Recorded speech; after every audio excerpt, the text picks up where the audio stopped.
At 9:20 p.m., my vacuum hummed over marble like it was trying to swallow the silence.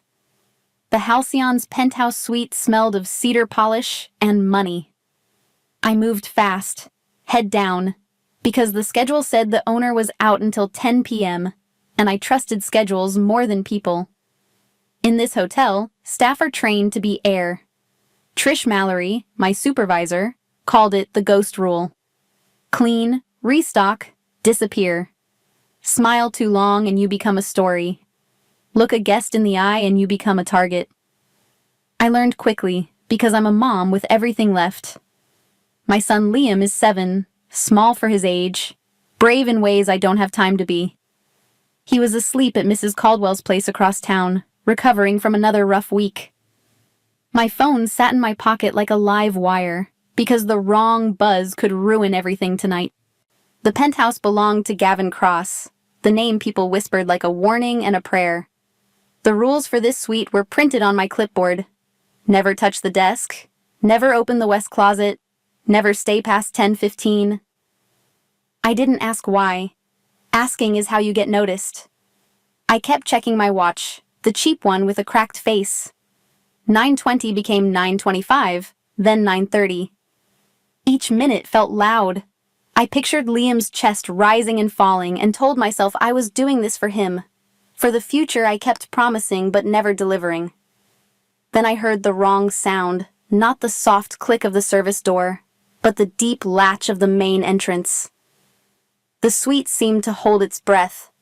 My hands stopped mid-wipe. The vacuum's hum felt suddenly rude, like it was tattling on me to whoever had just arrived. He stepped in like a shadow that had learned to wear a suit. Tall, broad-shouldered, hair cut neat, eyes the color of winter steel. I'd seen him once in the lobby, moving through people without touching them, and somehow changing the air anyway. Now that air pressed on my lungs. I should have apologized. I should have explained the schedule, the checklist, my exit plan. Instead, my mouth went dry, and my mind went blank except for one question. Is being seen safer than being invisible? Or is it just a different kind of danger? My body answered before pride. He didn't raise his voice. He didn't need to. The words came out low and controlled, telling me to come closer, telling me he wanted to show me something. I hated that my feet moved. I hated even more that part of me wanted to understand what he already knew. I followed him out of the suite, past the polished hallway where every painting looked expensive enough to have secrets. He walked ahead without looking back, and somehow I knew he would notice if I hesitated. The hotel above us kept shining, pretending nothing was happening like we were ghosts. He stopped at a plain door I'd always assumed held extra towels and mop heads. Instead of a key, he used a small panel, quick and practiced. The lock clicked, soft as a confession. I felt my stomach turn. What kind of owner hides rooms from his own staff? Down here. The room was windowless and colder than the hallway, lit by a single desk lamp that made everything look sharp. The first thing I heard was electricity, a faint buzzing under the quiet. The second thing I saw was glass and metal and a row of screens, waiting like eyes. Images flickered across them in grids. The lobby chandelier, the elevators, the staff entrance, corners I'd never noticed because I was always rushing. Every hallway, every door, every face, captured and saved. My skin prickled with embarrassment. I had spent months trying to disappear, and this building had been watching. Gavin stood behind me, close enough that I could smell clean soap and something darker, like smoke trapped in fabric. He didn't touch me. He didn't have to. The room itself felt like his hand on my shoulder, steady and heavy. I realized I was holding my breath again anyway. If the hotel had eyes everywhere, what else did it know about me? About Liam? About the calls I never answered in public? I felt exposed in a way that had nothing to do with clothes. This wasn't luxury. This was control, undisguised as comfort, and I stood inside it. He spoke again, and I felt the command settle into my bones. Not cruel, just final. He wanted me to look closer, to follow the feed to one corner of the lobby. His finger moved over the controls like he'd done it 1,000 times. I swallowed and leaned in. The screen sharpened. A man in a dark coat paused under the chandelier, turning his head as if he felt the camera. Before I could process why that mattered, Gavin reached for something out of view. The monitors blinked. In my chest, the countdown restarted and knew I was next. Cold light washed over my hands as I stepped farther into the room. The monitors breathed a steady hum, each screen a different slice of the Halcyon. Lobby, elevators, hallways, the staff entrance where I always slipped in like a shadow. I felt my own face heat up, realizing the building had been watching me the whole time. What else had it seen? What did it save? Gavin Cross moved with the same calm he'd carried into his suite, as if nothing in this hidden level could surprise him. He tapped a control and froze the lobby feed on the man in the dark coat. Then he set a manila folder on the desk beneath the lamp. He didn't slide it like a gift. He placed it like evidence. I opened it because my body understood there was no pretending anymore. The photo inside was grainy, pulled from a camera angle that caught the man's profile and the sharp tilt of his jaw. Derek Salazar. Even through pixels, I recognized the way he held himself, like he owned the air around him. My stomach dropped so hard I thought I might be sick. Gavin's gaze stayed on me while he explained, in that low, measured way of his, and that Derek had been inside the hotel twice this week. Not as a guest, not as someone who belonged. He had walked up to the front desk, asked for Maya Carter, and described my shift like it was an appointment. The words made my skin go cold. I'd always told myself the Halcyon was safer than the street. Now the street was standing under the chandelier, looking for me. I tried to swallow my fear down where Liam couldn't ever taste it, but my throat wouldn't cooperate. Gavin indicated the chair. He wanted the whole story, not pieces. I sat because my knees were shaking, and because pretending had already failed. My hands pressed hard against my thighs to keep them still. I told him about Liam. 7 years old, congenital heart condition, the kind of diagnosis that turns your calendar into a battlefield. I told him how I'd patched together rent, groceries, and hospital copays until the numbers stopped adding up.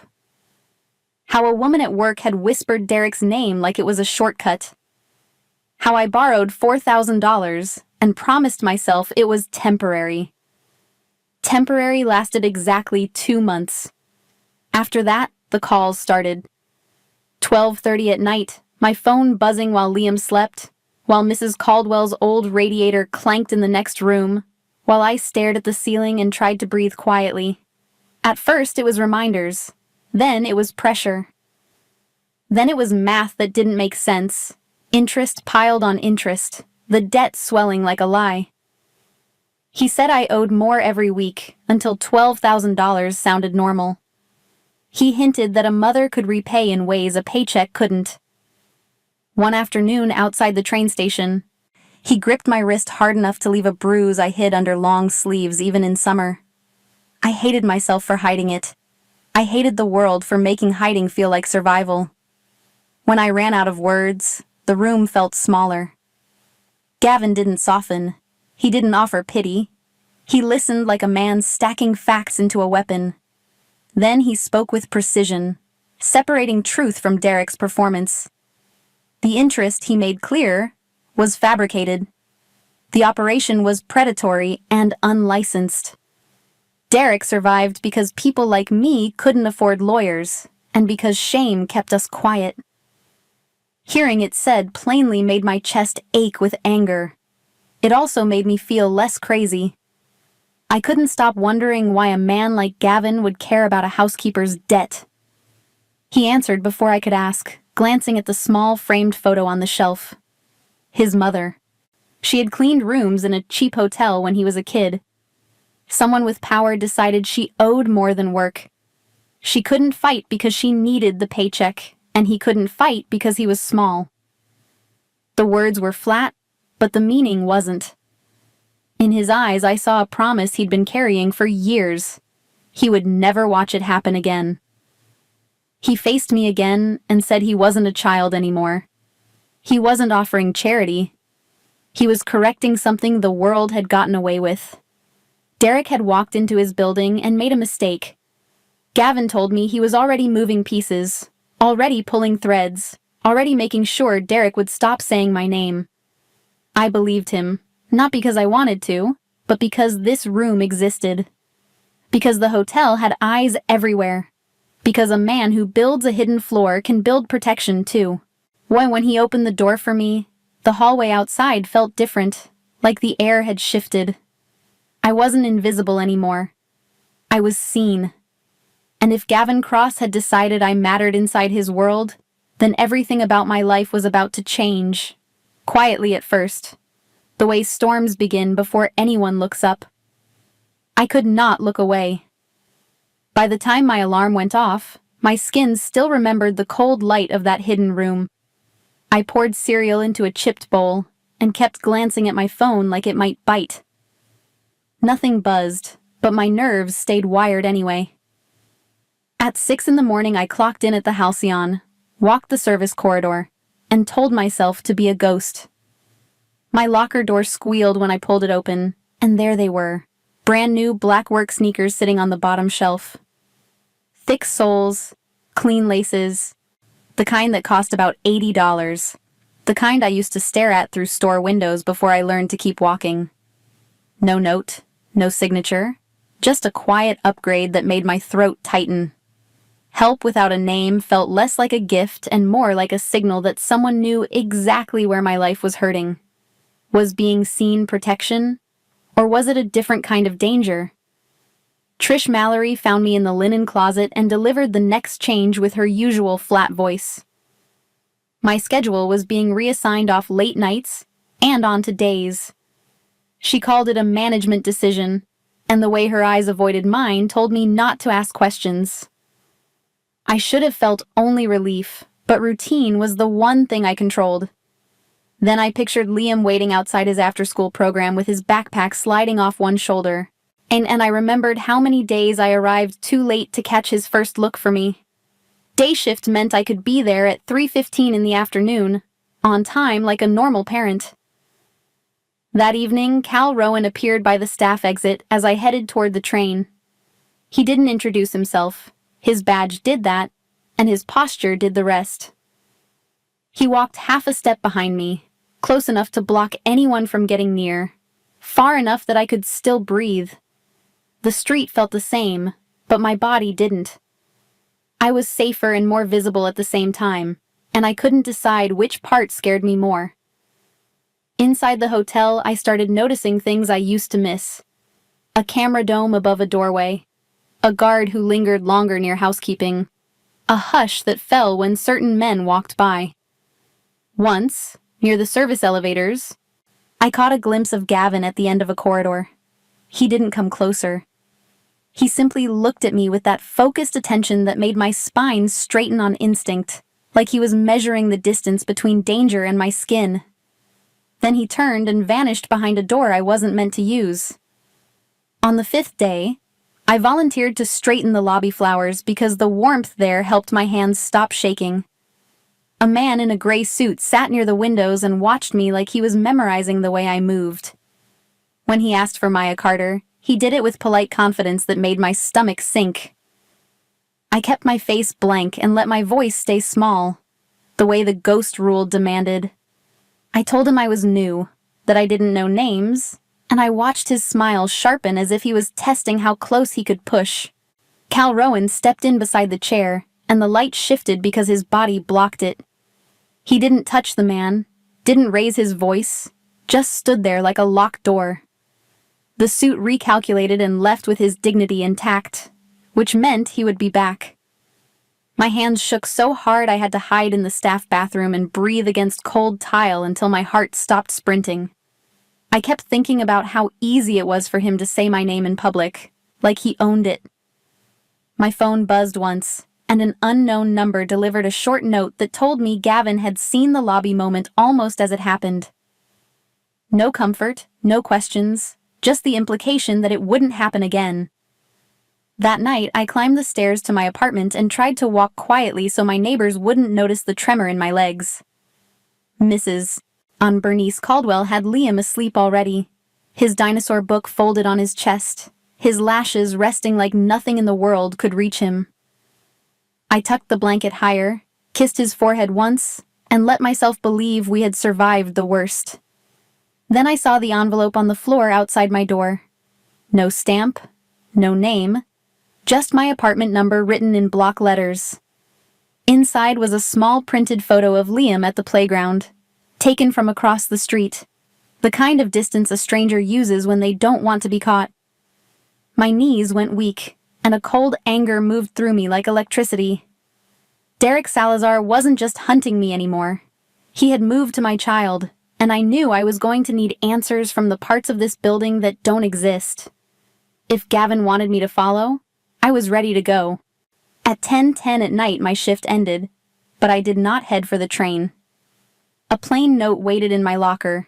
No name, only a floor number that did not exist.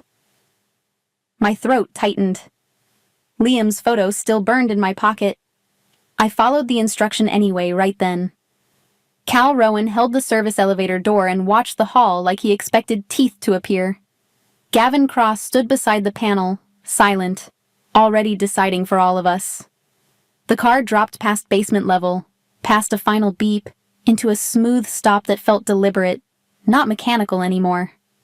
The doors opened on polished concrete and recessed lights, too clean for a basement and too quiet for a hotel. No pipes, no leaks, no smell of bleach. This was a place built to be hidden. My footsteps sounded wrong, and I wondered who else had ever walked here before, and Gavin led me to the last door. Inside, the air changed. A desk lamp cast honey light over shelves of books with cracked spines. A record player sat in the corner like someone still used it. On the wall hung one framed photo of a tired woman with kind eyes. I recognized her as his mother without being told. The picture did not match the rumors. Gavin indicated a chair, not kindly, not cruelly, simply steady.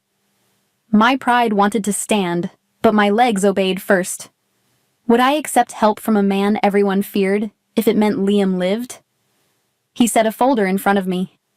I opened it and saw Liam's name, Liam Carter, printed on hospital forms that should have been locked behind insurance walls. There were scans, notes, a surgeon's schedule, and an appointment in 2 weeks. My hands went numb as I read twice. At the bottom of the estimate, in the price line was slashed through with a hard pen stroke. Next to it were 3 words in a different hand. Taken care of. I blinked, sure I was misreading. Then I reread, and my throat closed like a fist around air for once. I did not collapse. I sat very still, because if I moved, the relief might knock me flat. Tears came anyway, hot and embarrassed, the kind you hate because they show how desperate you have been. I covered my mouth and listened to my own breathing, ragged and alive again. Gavin did not reach for me. He slid a glass of water across the desk and waited, as if patience was a form of control. The lamp hummed. The record player stayed silent. In that quiet, I felt safety that did not demand performance. Safety that let me be messy. When I tried to push the folder back, he stopped me with a look. The message was clear. This was not charity. It was also not a debt. He was not Derek Salazar. He would never circle back later with a price. Refusing would not make me noble, only cornered. Then the tone shifted. He needed something from me. Not my gratitude, not my silence, not obedience. He needed my voice. He needed my face. He explained that paper trails do not sway juries the way a mother with hands trembling does. Records can be doubted. People are proof there. He told me he was building more than a warning. He was building a case. Derek was the front door. Once it opened, everyone behind it would panic. I thought of Liam and felt relief drain into dread. Could I carry my truth into court and keep my child safe? My first instinct was to refuse, to hide behind the ghost rule again. But hiding had brought Derek to my door anyway. Gavin's power was real, disciplined, and already in motion. I could feel it in the cameras, in Cal's footsteps, in the way the schedule had changed without explanation. He gave me a simple choice, framed without pressure. I could walk away and keep cleaning rooms until Derek found another angle, or I could stand up and help end it. He did not promise comfort, he promised outcome. The difference mattered. Comfort fades. Outcomes protect. My son deserved outcomes. When I finally stood, my legs felt steadier, like grief had been replaced by a task. Gavin opened the door and let me leave without escorting me. Another boundary. Another sign he respected my agency. In the corridor, I realized the building above us was hosting guests who knew nothing. I walked back to the elevator carrying two futures. One was Liam's appointment finally real. The other was my own face on a witness stand, telling strangers about midnight calls and predatory math. I understood what agreeing would mean. Derek would not be the only enemy. Someone cleaner would notice. As the elevator climbed, I pictured the lobby man's polite smile and felt fear sharpen. If predators could hide under chandeliers, what else hid behind campaign posters and lapel pins? The thought tasted like metal. I wiped my cheeks, inhaled, and understood my next step would change everything for good. I left the hidden office carrying Liam's folder like it was glass, and the elevator ride up felt too bright. Relief kept trying to bloom, but fear kept stepping on it. Being helped meant being seen. In my world, visibility had never been free, and it felt like a spotlight. Gavin stayed behind the desk, calm as a locked door, and laid out the first truth. Derek Salazar was not the top. He was a mouthpiece, a collector of desperation. I pictured a spider web stretched over Chicago, and I realized I had been stuck to one strand all along. The man who held the web wore a pin on his lapel and smiled on television. Councilman Everett Crow.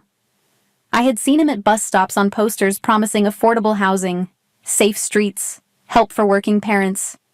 Now I learned he funded loans like Derek's through shells hidden behind charities.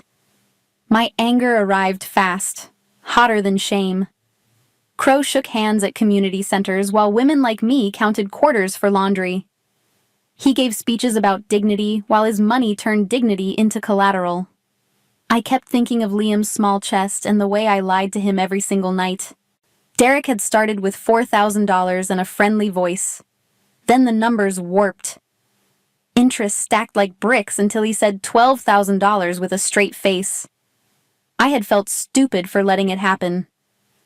Gavin made me see it was designed that way to trap people who could not afford delay. Crow had tried to buy the Halcyon, not with a fair offer, but with pressure dressed as negotiation. Gavin refused. After that, Crow's people started leaning on the hotel. Inspections, permits, threats that never left fingerprints. One night, someone Gavin trusted ended up hospitalized, and the message was to him.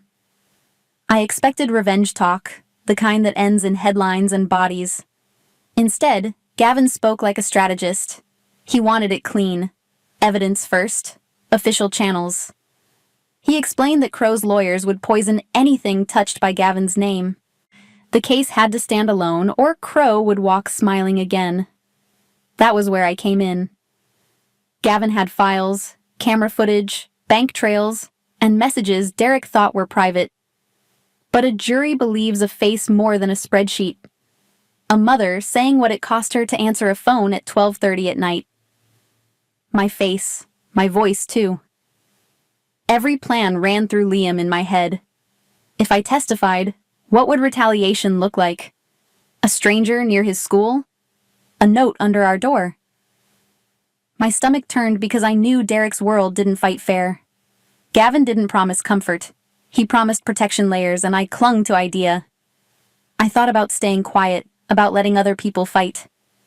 Then I remembered the photo of Liam under my door and how my silence had bought me nothing. Who is more dangerous? The man who threatens you openly, or the one who smiles on camera? Crow had both faces, too.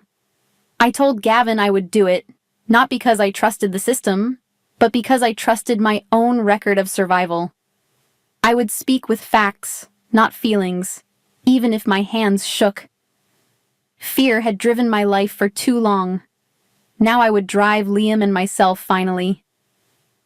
Walking out of that hidden level, I felt the hotel above me like a mask.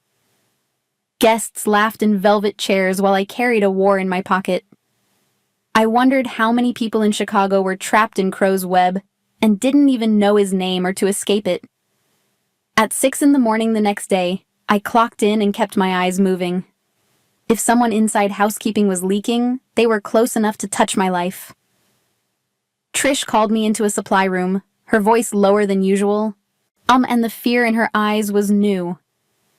She told me, carefully, that another housekeeper had been asking questions about my new schedule. Not management questions. Personal ones. When I said Liam's name in my head, my pulse jumped. The hunt was inside the building that trained us to be invisible. Someone was watching the ghosts from close. I thanked Trish with a nod I barely felt and went back to my cart. My hands did not shake. They moved with purpose, pulling out my notebook, checking call logs, writing dates, building a timeline. If truth was the only weapon I had, I would sharpen it every day. On my break, I sat in the staff stairwell and pictured a courtroom, strangers judging my life like a spreadsheet. Would I still speak if someone threatened Liam again? I would, because silence had nearly killed us. Cal Rowan passed the doorway, a reminder that protection was forming around me. That evening, my phone buzzed with an instruction to meet downstairs, and my heart answered before my mind. I tucked Liam's photo and the medical folder into my bag. Somewhere above us, Crow's world smiled. Somewhere, someone had been asking about me. Tomorrow I would start practicing the truth loud. After Trish pulled me into the supply room and warned me someone was asking about my schedule, I stopped pretending the danger lived outside the hotel. It was in the linen carts, in the break room smiles, in the way a coworker could glance at my clipboard for half a second. I went home that night and laid everything on my kitchen table like I was building a case against my own fear. My phone log, my pay stubs, the folded photo of Liam, the folder Gavin had given me. And I didn't know who the leak was, but I knew what they wanted. They wanted me quiet. I bought a cheap spiral notebook and turned it into a timeline. I wrote 12:30 at night beside every call that woke me up. I wrote the day Derek first mentioned interest, the day he changed the number, the day it jumped toward $12,000 like it was nothing. I added the lobby sighting at the Halcyon, the gray suit man, the way Cal Rowan stepped in without touching him. I saved screenshots, then saved them again to a cloud account Mrs. Caldwell's grandson helped me set up. It felt paranoid until I remembered the photo under my door.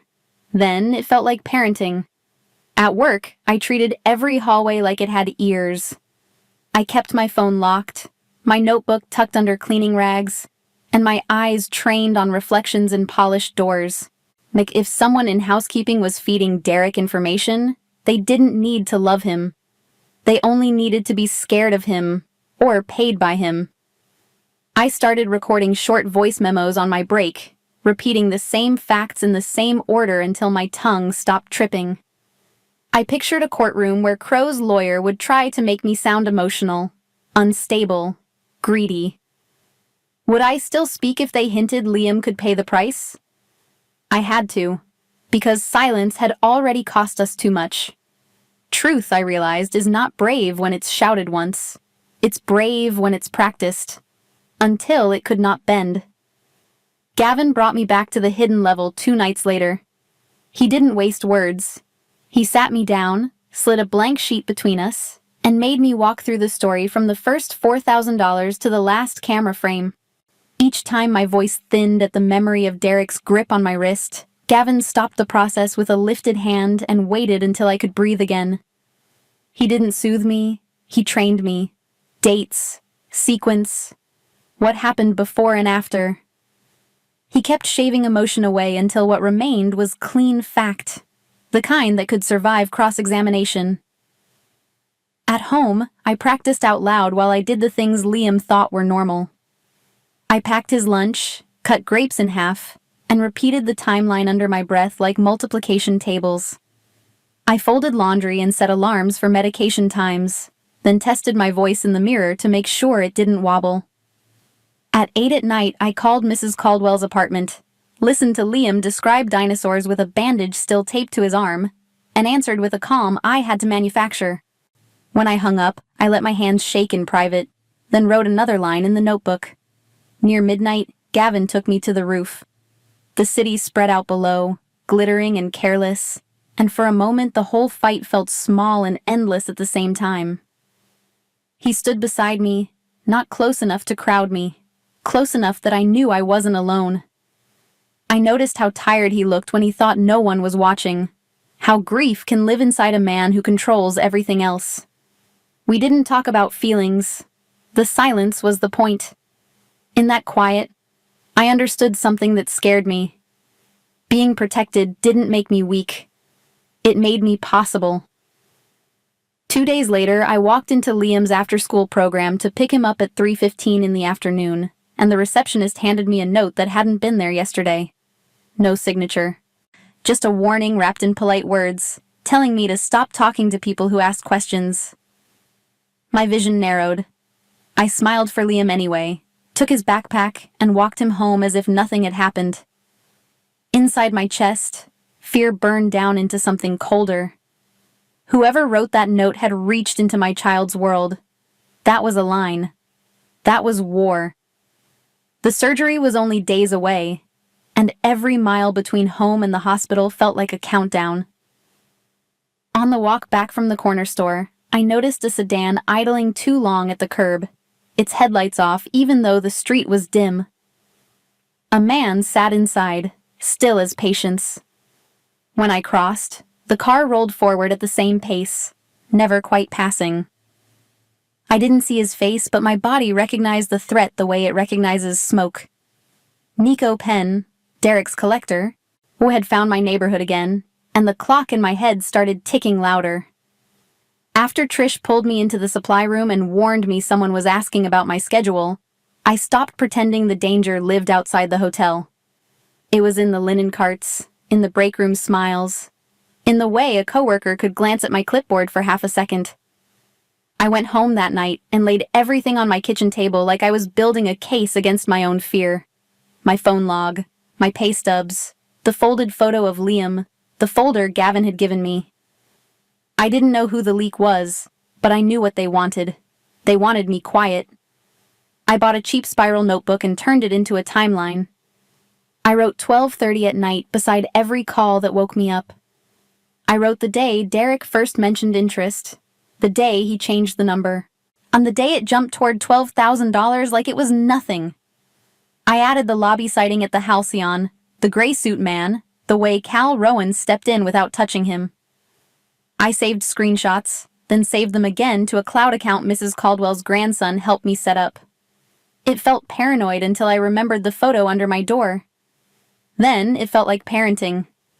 At work, I treated every hallway like it had ears. I kept my phone locked, my notebook tucked under cleaning rags, and my eyes trained on reflections in polished doors. If someone in housekeeping was feeding Derek information, they didn't need to love him. They only needed to be scared of him or paid by him. I started recording short voice memos on my break, repeating the same facts in the same order until my tongue stopped tripping. I pictured a courtroom where Crow's lawyer would try to make me sound emotional, unstable, greedy. Would I still speak if they hinted Liam could pay the price?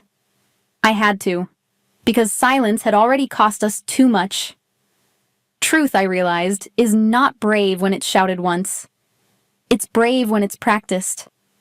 Until it could not bend. Gavin brought me back to the hidden level 2 nights later.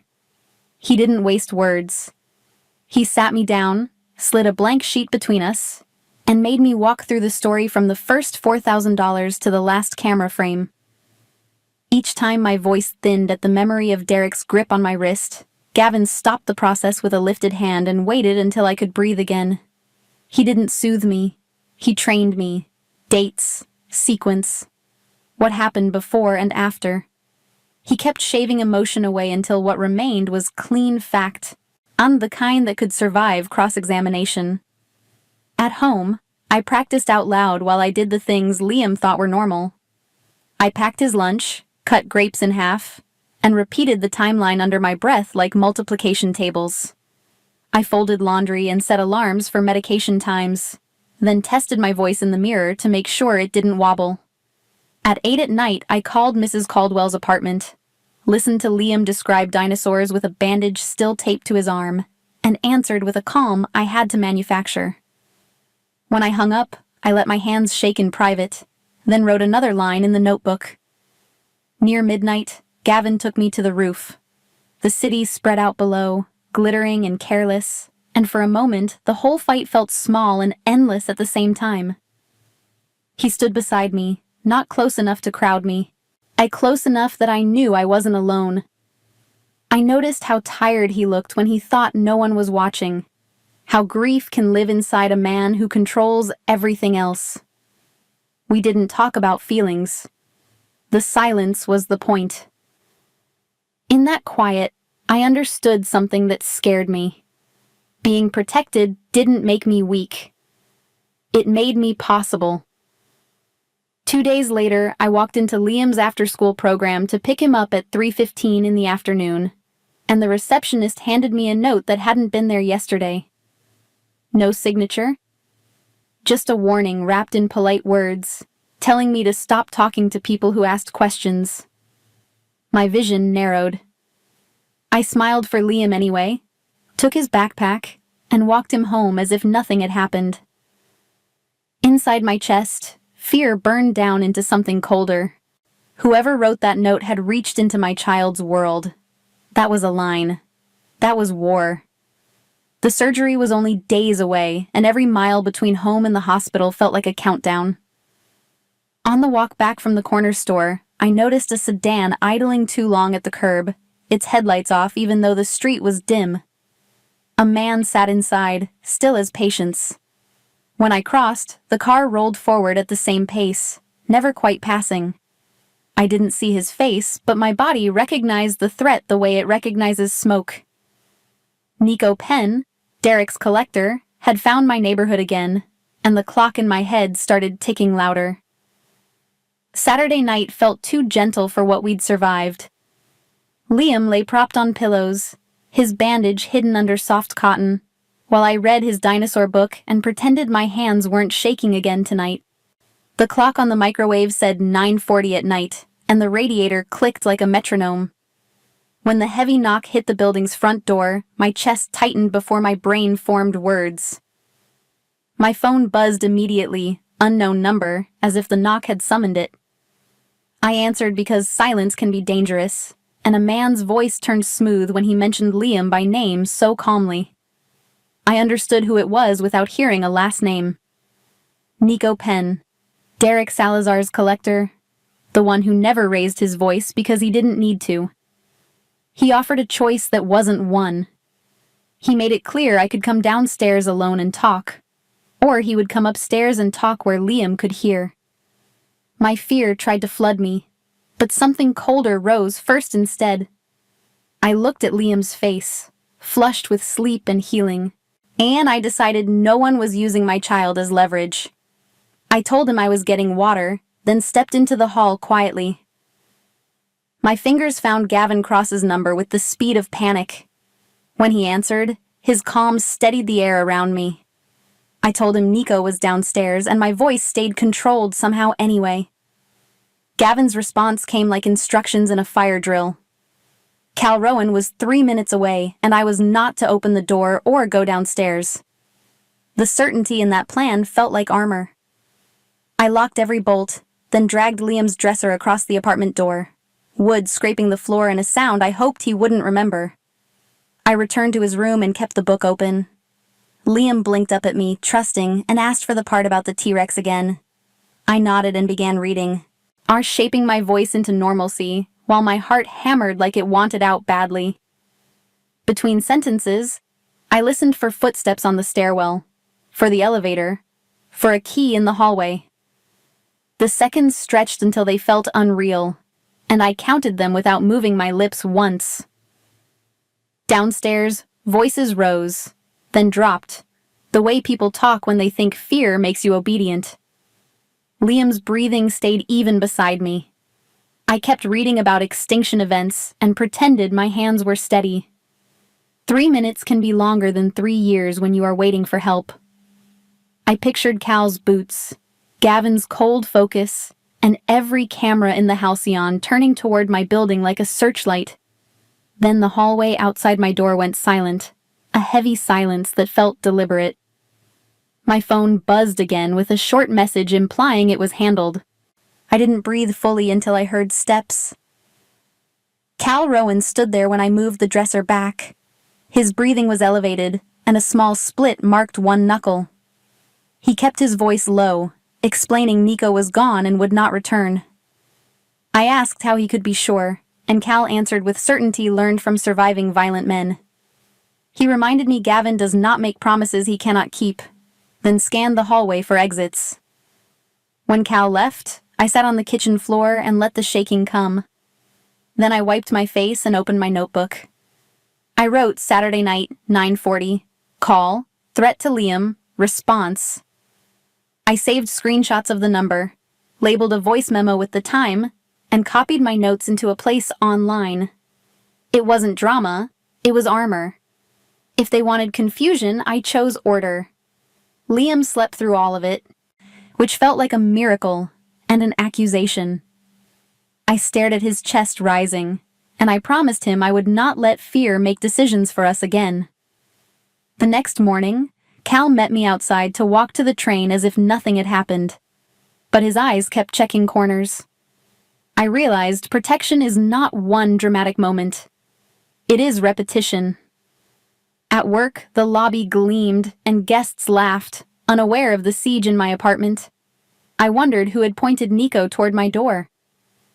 How do you trust when danger has a key today? Cal later confirmed what my gut already knew. Nico had not stumbled onto me by chance. Someone fed him crumbs, a shift change, an address, a time. The thought made my hands go cold. I wanted to rip through the roster and demand names, but Gavin's voice echoed in my head. Keep it clean, keep it official, keep it provable. If we moved wrong, Crow's web would tighten. That night, I updated my notebook again, adding Cal's warning about breadcrumbs. I backed up files, set passwords, and mapped my next steps like routes on a bus line. Fear could not drive now. Before bed, I checked on Liam. He slept with the dinosaur book open on his chest, safe for the moment. I stared at our door and understood tomorrow would demand proof, not hope anymore. After the Saturday night knock, my apartment stopped feeling like shelter and started feeling like a scene that could be revisited. I wrote everything down while Liam slept. 9:40 at night, unknown number, Nico Penn's voice, my own pulse. I saved the call log, named the voice memo, and backed it up twice. Cal Rowan's warning kept echoing. Nico did not find me by luck. Someone fed him crumbs. By late afternoon, my phone buzzed with a message that wasn't comfort, only direction. Gavin Cross wanted me ready. Derek Salazar and Councilman Everett Crow were meeting tonight at a restaurant that charged more for a glass of water than I spent on groceries. The meeting mattered because Crow never met anyone without a reason, and Derek never showed his face without collecting. Gavin explained it in clean steps, like he was laying down tiles for me to walk across. The district attorney's contact had a surveillance team in place. They were waiting for the moment Derek handed Crow what he always handed him: proof of profit. Money trails, text chains, shell transfers, all the invisible veins that kept the city's smile alive. Tonight was when those veins could be pinched hard enough to show blood in daylight. Was I ready for the city to see what I had lived? My part was tomorrow morning. I would give a recorded statement to the DA's office, not to Gavin, not to anyone in his circle. It had to be official, clean, and boring in the way truth becomes dangerous. Dates, times.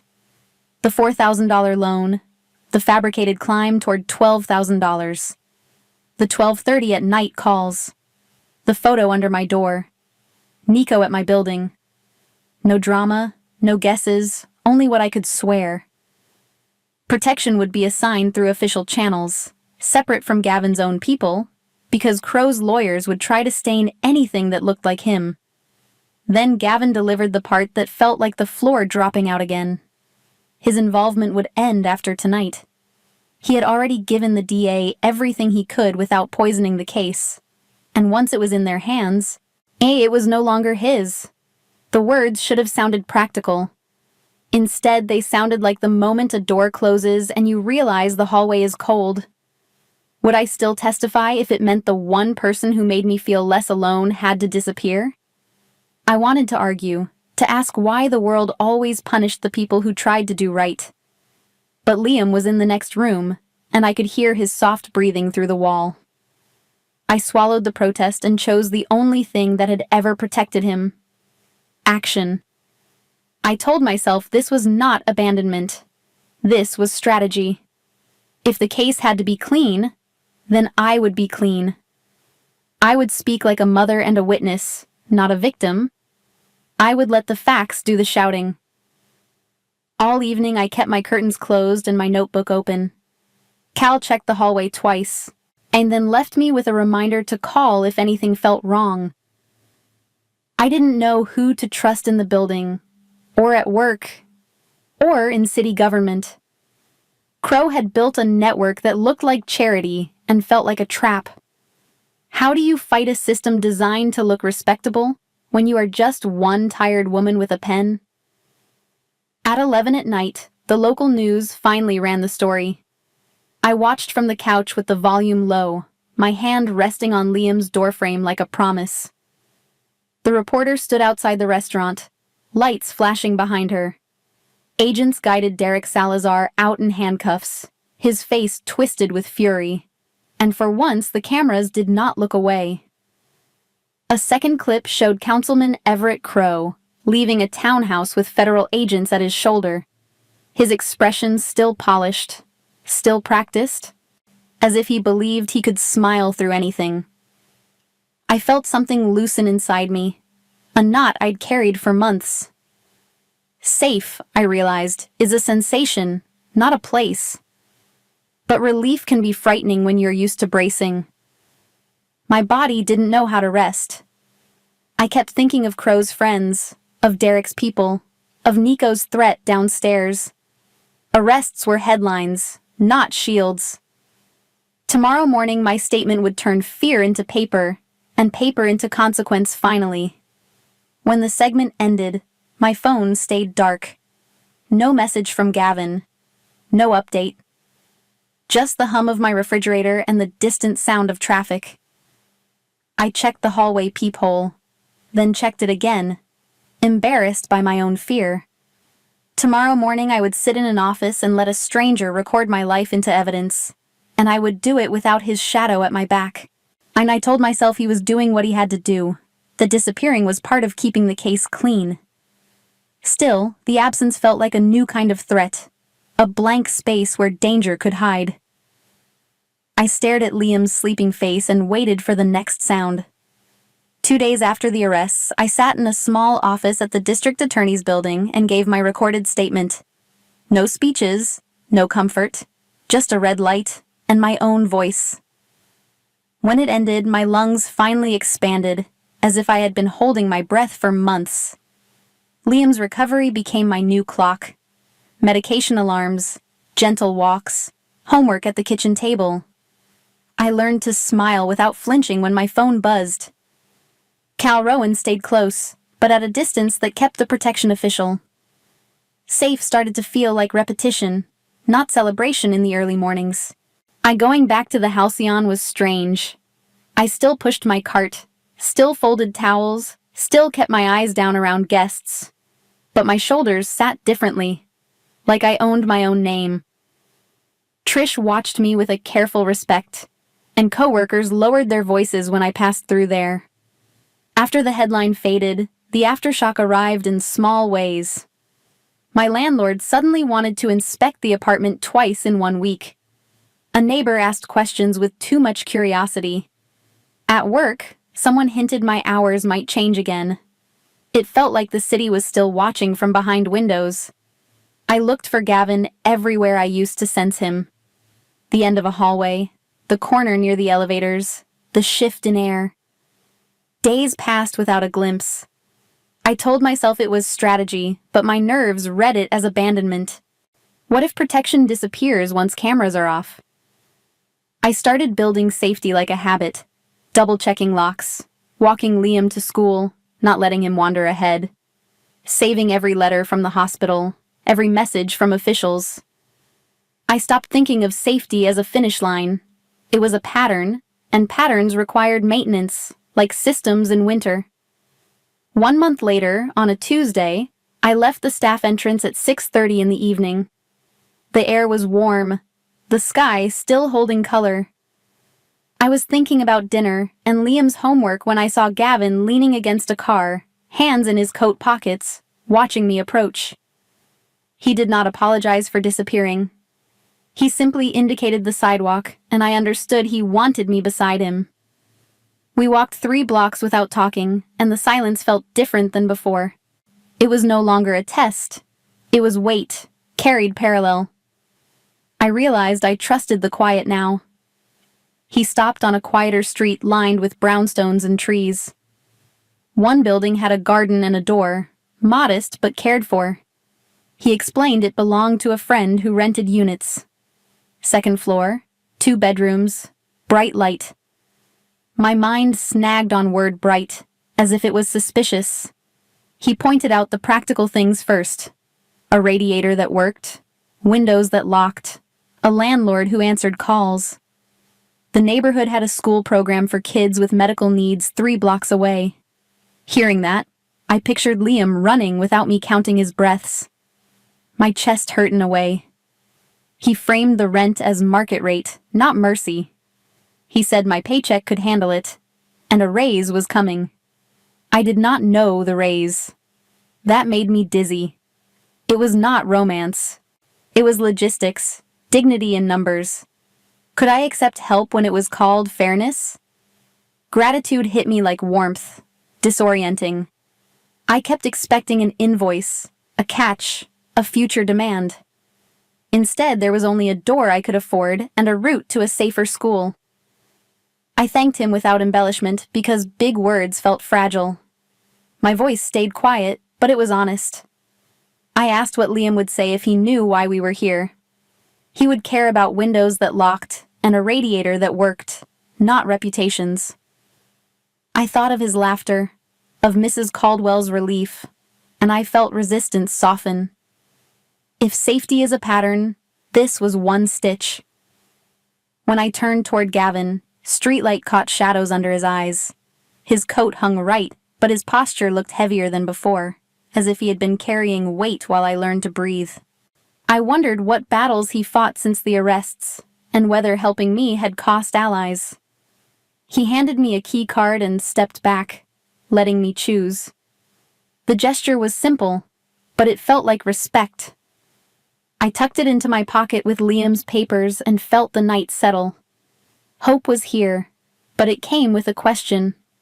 What did it take from him? I walked home with the new address in my pocket. Mrs. Caldwell listened while I explained the plan in careful pieces, and she nodded like she already believed we deserved better. Liam noticed my smile and asked why. I told him we might move somewhere warm, somewhere quiet, somewhere safe. The day at the Halcyon, the hallways looked the same, but I was different. I no longer tried to disappear. I carried my notebook, my documents, my future. Yet every time I remembered Gavin's eyes, My relief sharpened into worry. If safety is a pattern, who keeps the protector safe? On the first morning in the brownstone, the radiator hummed like a promise. At 8:10 in the morning, Liam padded across the new floor in socks, testing the quiet, and I watched him like he might disappear if I blinked. The window locks clicked firm, not loose, and that small sound loosened something in my chest. I filled the fridge slowly. Milk, apples, leftovers in mismatched containers. Liam taped a dinosaur drawing to the door with crooked pride. I kept touching the doorknob, surprised it didn't feel like a threat. For once, home smelled of soap, not fear, tonight. Mrs. Bernice Caldwell arrived with a pot of chicken soup and a look that dared the world to argue. She set bowls on the table as if she had always lived here. Cal Rowan showed up too, awkward in a clean sweater, carrying a bag of rolls like it was evidence. Liam asked him to draw a dinosaur, and Cal tried, tongue pressed to his cheek, making everyone laugh. Even Trish Mallory stopped by with extra pantry staples, then pretended it was just housekeeping leftovers. The room felt ordinary, and that ordinariness was the rarest gift. I let myself believe. Later, when the dishes were stacked and Liam had fallen asleep on the couch, the doorbell rang once, soft and controlled. Gavin Cross stood in the hall with a paper bag of groceries and the same stillness I'd come to recognize. Up close, the exhaustion showed. A faint bruise of shadow under his eyes. A tightness in his jaw like he was holding back a storm. He didn't step inside until I nodded. That restraint mattered. He asked with his silence how we were doing, and I answered by letting him in. My hands stopped shaking when the latch clicked. He reached into his coat pocket and pulled out a small book with a worn spine, soft at the corners from years of being carried. I recognized it from the framed photo downstairs, the way his mother's presence seemed to follow him. He didn't announce it as sentimental. He presented it like a tool. In my mind, I heard him admitting she used to read from it when the world felt too big and he was too young to fight back. I held the book, surprised by how light it was. Like it carried shelter instead of weight, somehow. Tonight. I flipped to a page marked by a folded corner and scanned the lines without reading them aloud. Only a few words stood out, something about shelter and choosing again. The rest I absorbed as meaning. Protection is not one dramatic rescue. It is a daily act of turning toward what's fragile. I thought of the new locks, the day shift, Cal's silent escort, the surgery appointment, the way Gavin never asked for payment. The passage made me realize safety can be built like a habit if someone keeps showing up. And if I also choose it, it holds too. I used to think being rescued would feel like fireworks, but this felt like steadiness, like someone holding a door while I carried my own boxes. Gavin's boundaries were the proof. He stayed present without crowding, protective without demanding, serious without making me feel small. I told myself I wasn't a project in his hands. I was a person rebuilding in my own time. The strange tenderness between us lived in pauses, in the way he watched Liam's breathing, in the way I finally stopped apologizing for needing help. Would you trust devotion that arrives quietly, without speeches, every day? While Gavin washed his hands in the kitchen sink, I noticed a neat stack of envelopes tucked beside the toaster, all addressed to me. They weren't bills. They were copies. A voided loan agreement, a restraining order request, confirmation numbers, and a letter stating Derek Salazar could not contact me or Liam. My pulse slowed as I read the headings.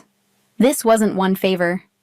It was layers, filed through offices with seals and signatures, built to hold up under scrutiny. Gavin had erected a legal wall around us while I was still learning to breathe, so the drama could end. I returned the papers to their stack and held the poetry book against my chest, understanding the shape of what he'd done. Cameras, escorts, court filings, shift changes, and a home with locks that worked. It wasn't romance. It was a blueprint. Outside, the street was quiet, but inside my head, the noise finally softened. I thought of December coming, of Sunday mornings that might be ordinary, of Liam laughing without me counting his breaths.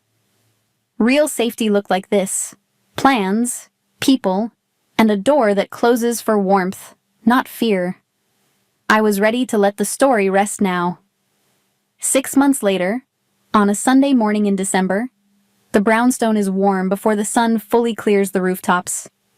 The radiator hums steady, not sputtering, and the windows lock with a click I still check out of habit. Outside, Chicago looks soft under winter light, but inside my kitchen smells like coffee and clean laundry. For the first time, my body wakes without bracing. I listen to the quiet and realize it is mine. Liam sits cross-legged on the rug, drawing dinosaurs with serious concentration, his cheeks pink from health instead of fever. He is 7 now, and he talks about recess like it is a normal right. On the refrigerator, his sketches crowd around a clinic photo from last week, him grinning with a paper stethoscope. I keep that picture where I can see it, proof that we made it through. Every morning, it steadies me again. Mrs. Bernice Caldwell drops by after church with a container of cornbread and a look that says she still counts us as her own. Cal Rowan texts when he is nearby, always short, always reliable, and sometimes Liam forces him into a board game he pretends to hate. Even Trish Mallory sends a holiday card from the Halcyon, her handwriting softer than her voice. The circle is small, but it holds. We are not alone. My phone buzzes on the counter and the screen shows Gavin's name like a steady landmark. His message is simple. He is downstairs with coffee and he brought something for Liam. I smile before I mean to, because my face still forgets it can do that. I glance at the locked window, then at my son, and I feel gratitude settle instead of suspicion. After everything, I check the latch, but I no longer panic. I lift Liam onto the sill cushion so he can look without pressing his face to the glass. Down on the sidewalk, Gavin waits with 2 cups and a small wrapped box under his arm. He does not posture or scan the street like a show. He just stands there, patient, looking up when he senses us. Liam lights up and starts bouncing, whispering that Gavin brought him a present again. I laugh, almost surprised. When the buzzer sounds, I go down and open the building door, then bring him up before the cold can follow. Gavin steps into my kitchen and sets the coffee on the counter like it belongs here. He kneels to hand Liam the box, waiting while tiny fingers tear the tape. I watch him choose patience over control, and it feels like the truest kind of strength. No speeches, just presence, repeated until it holds. I used to imagine happy endings as loud things, like fireworks over the lake. This one is quiet. School lunches packed, medicine taken on time, paperwork filed, doors locked, and a man who shows up anyway. Gavin's name still makes some people flinch, but Liam only sees the person who reads him stories and remembers his favorite dinosaurs. Maybe that is what healing looks like. I ask myself if safety is earned or chosen daily. They called Gavin a monster because they were afraid of what he could do.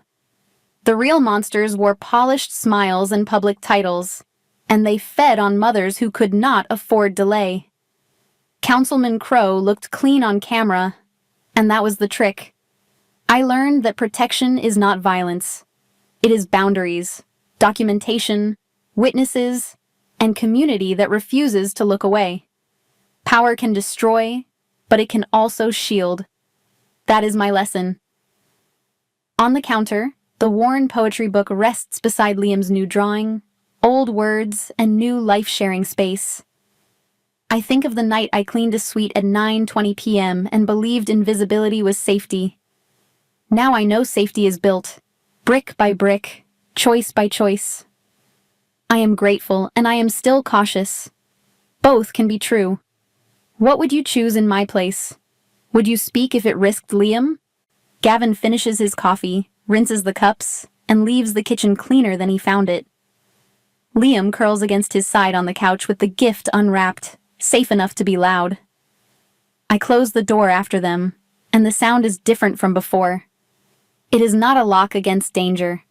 It is a seal around warmth. If this story moved you, please like, share, and comment. Who would you trust and why?